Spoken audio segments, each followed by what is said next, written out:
Nunca, em hipótese nenhuma, pegue na mão de uma criança perdida na rua. Eu sei que isso parece cruel. Eu sei que vai contra tudo o que te ensinaram sobre ser uma boa pessoa. Mas depois, se você ouvir o que aconteceu com o Marcos numa noite de chuva no centro da cidade, você vai entender por que essa regra existe. E o pior de tudo é que isso não é ficção. Isso acontece todos os dias, em várias cidades, com pessoas que só queriam fazer o bem. Essa é a história do golpe do garoto perdido. E se você chegar até o final, você vai olhar para a rua de um jeito completamente diferente. Era uma sexta-feira de outubro, tipo essas noites em que a chuva não para de cair desde as 5 da tarde.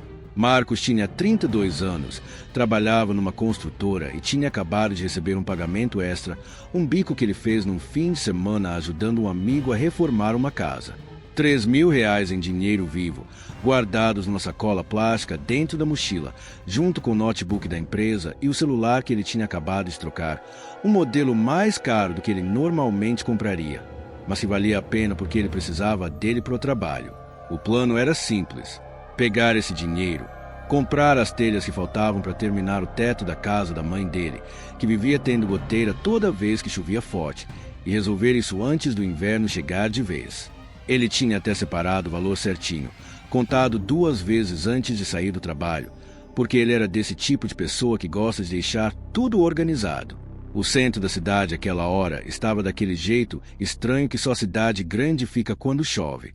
Muita gente andando rápido, guarda-chuva batendo em guarda-chuva, carros buzinando porque o trânsito tinha travado em algum lugar mais à frente, luzes de loja refletindo na calçada molhada, barulho de tudo ao mesmo tempo e ninguém realmente olhando para ninguém.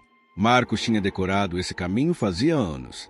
Descia a rua principal, virava na esquina do banco, passava pela praça pequena que tinha um chafariz que nunca funcionava direito, e dali eram só mais 10 minutos até a estação onde pegava o ônibus. Um trajeto de sempre, um trajeto de rotina, o tipo de caminhada que você faz sem nem pensar direito. O corpo sabe o caminho e a cabeça fica em outro lugar. Foi bem na altura da praça que ele viu o menino. Não devia ter mais que 7, 8 anos. Estava sentado no chão, encostado na porta fechada de uma loja de roupas, os pés descalços na calçada molhada, chorando daquele jeito que criança chora quando está com medo de verdade. Não manha, não birra, medo mesmo. Ele tinha os braços em volta dos joelhos e tremia. E o mais estranho de tudo, ninguém parava. As pessoas passavam. Olhavam de canto de olho, alguma diminuía o passo por um segundo e seguia em frente.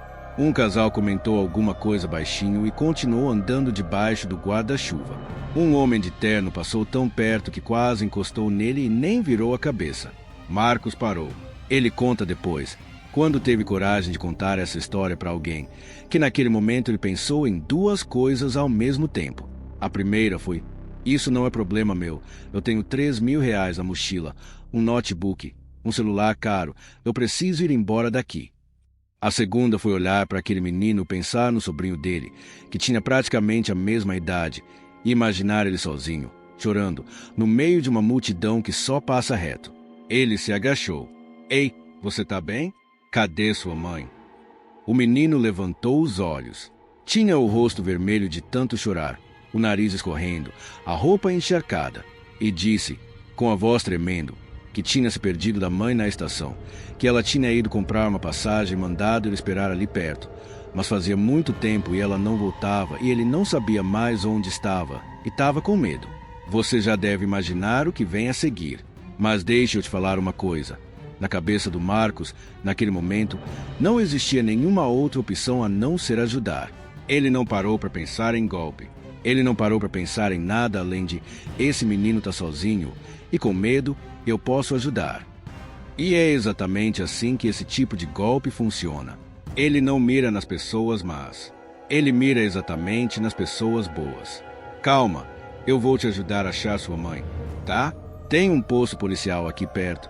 A gente vai lá e eles vão te ajudar a encontrar ela. Pode ser. O menino assentiu, ainda tremendo, e estendeu a mãozinha molhada. Marcos segurou, e começaram a andar.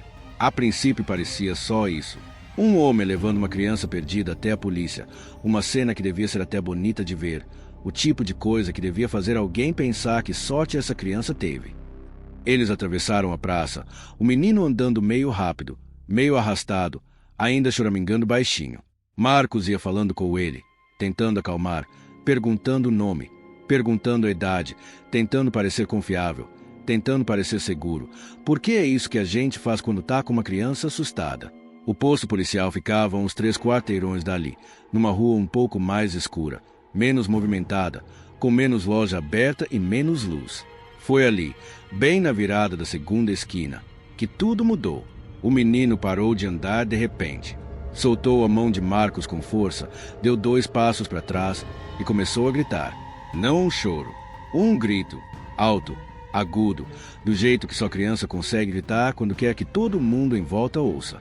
Me solta, me solta. Ele tá me levando. Socorro. Marcos ficou paralisado por um segundo, sem entender o que estava acontecendo. Ele nem tinha mais a mão do menino na dele.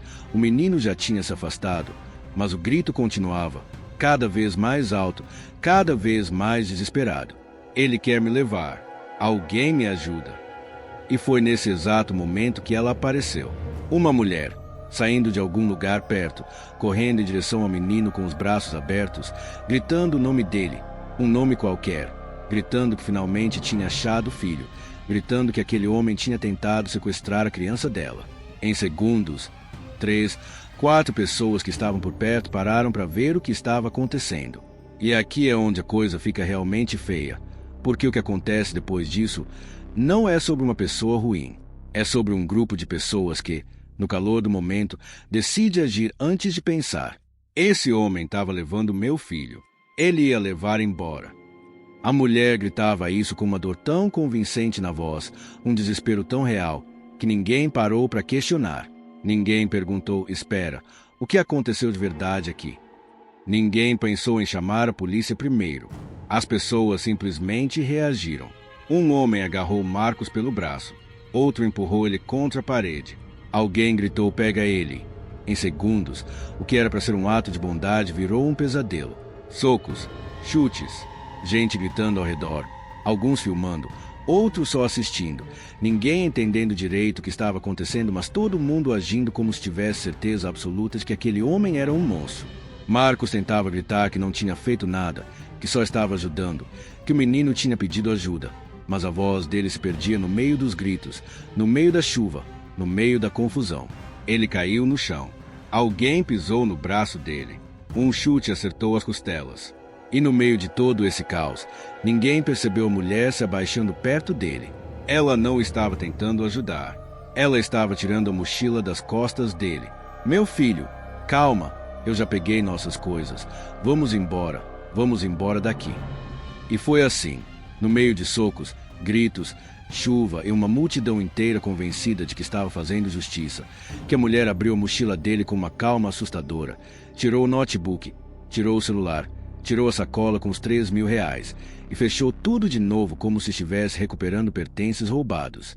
Ela se levantou, segurou a mão do menino, que já tinha parado de gritar e estava com uma expressão estranhamente tranquila para alguém que segundos atrás dizia estar sendo sequestrado, e os dois simplesmente foram embora, andando, sem pressa, se misturando na multidão que continuava passando pela rua, a maioria nem sabendo o que tinha acontecido ali, só vendo um tumulto de longe e desviando o caminho.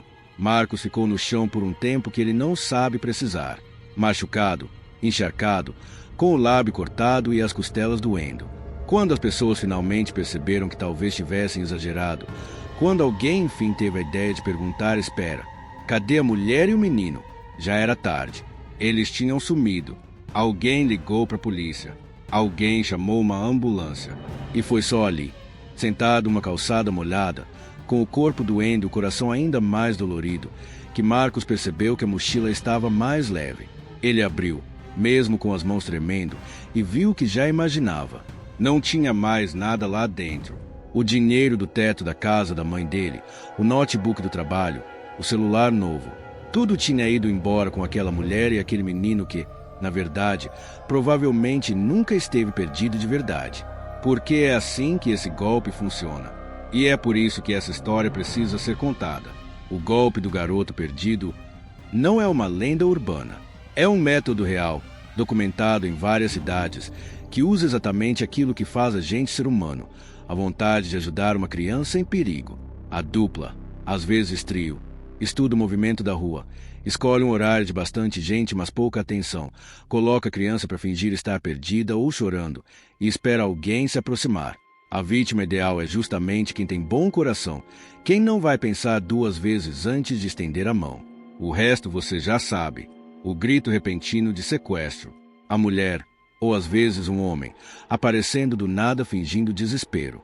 A multidão que, sem pensar, parte para cima da vítima antes mesmo de entender o que está acontecendo. E no meio da confusão, enquanto todo mundo está distraído com os gritos e os socos, o furto acontece rápido, calmo, quase invisível. Marcos passou a noite no hospital. Fratura em 2 costelas, corte no rosto, hematomas pelo corpo inteiro. Fez boletim de ocorrência, mas sem câmera de segurança clara na rua, sem testemunha disposta a se identificar, sem nome verdadeiro da mulher ou do menino. O caso ficou parado. Ninguém foi preso. O dinheiro nunca voltou. O teto da casa da mãe dele continuou com goteira aquele inverno inteiro. Ele contou essa história meses depois, ainda com a voz meio embargada, dizendo que o pior não foi nem a dor física. Foi perceber que, no momento em que ele mais precisou de ajuda, quando estava caído no chão sendo agredido por gente que nem sabia o motivo, ninguém parou para verificar a verdade. As mesmas pessoas que antes ignoraram uma criança chorando sozinha na rua, viraram uma multidão inteira disposta a agredir alguém em segundos, só porque alguém gritou a palavra certa. E é isso que fica de lição aqui. Não é para você parar de ajudar as pessoas. Não é isso. É para você entender que existe gente estudando exatamente o seu instinto de bondade para usar contra você. Se um dia você ver uma criança sozinha na rua, o certo não é levar ela pela mão para lugar nenhum. O certo é ligar para a polícia, ficar por perto sem se aproximar demais, chamar segurança de algum estabelecimento se estiver por ali, pedir para alguém gravar a situação. Nunca, jamais, saia andando sozinho com uma criança desconhecida, por mais inocente que a situação pareça.